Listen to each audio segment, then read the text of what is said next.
Hello, this is Eric, and I'll be tying an olive X2 caddis. So if you took an X-caddis and you took an Arricks caddis and squished them together, this is what you'd get. Kind of the best of both worlds. This is a size 14.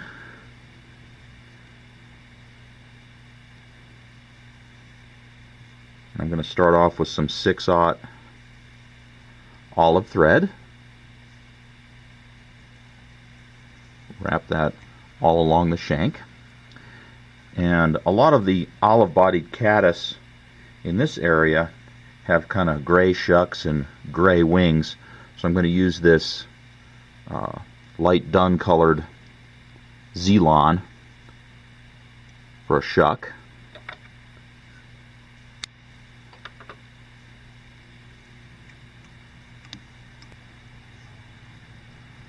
Now we're going to kind of dress up the body a bit by taking this pearl crystal flash, and we'll wrap that as a rib.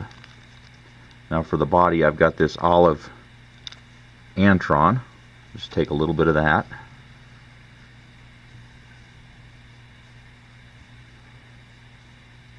Dub that right on the thread. Go ahead and wrap that for the body.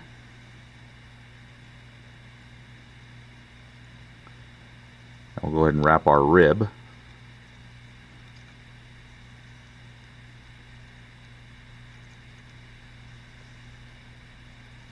Tie that off.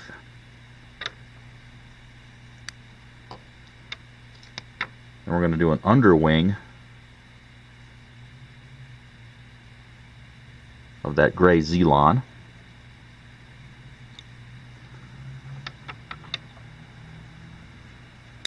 Cut that off. Now we're going to put on some deer hair. I've got this coastal hair, so I'm going to cut some of that off. And in order for it to stack nicely, grab the tips and remove any fuzz and short fibers. Then we'll go ahead and put it into our hair stacker.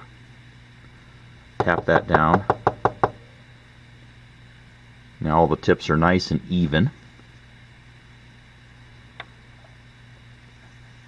I'm going to go ahead and kind of measure that just past the bend of the hook. Transfer it.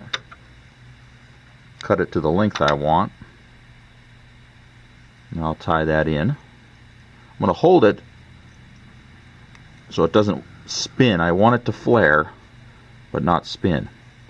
And then make sure you leave some space, because now we're going to take this gray squirrel dubbing, a little bit of it, and make a head.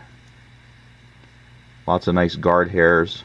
I'm going to kind of loosely put that on. I'm going to put a little bit more.